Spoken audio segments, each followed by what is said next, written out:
Hammaga salom. Bu videoda men odatdagi faoliyatimdan biroz boshqacharoq mavzu haqida aytib bermoqchiman. Hozir hayolimga keldi. Bu erkakchilik mavzusi haqida, mana shu tushunchasi haqida. Menimcha deyarli barchamizda erkakchilik deganda bir xil fikr hayolimizga keladi.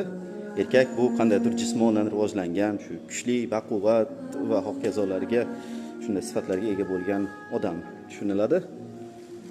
Qo'shilasiz degan umiddaman.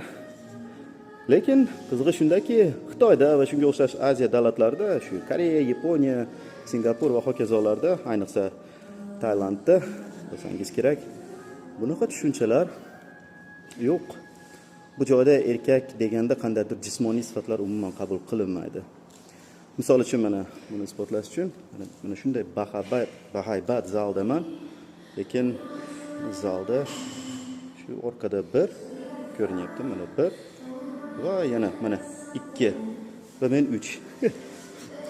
Shunchalik katta zalda faqatgina 3 ta erkak xolos. Adashmasam shulardan biri trener. Ajoyib, a? Qancha zallarda bo'lganman, boshqa davlatlarda ham yo'q.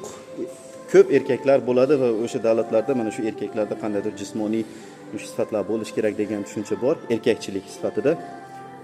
Lekin bu joyda yo'q. Erkak deganda hech qanday jismoniy sifatlar xayoliga kelmaydi. Bu shu bilan nimani isbotlaydi? Hatto erkakchilik tushunchasi obyektiv tushuncha emasligini isbotlaydi.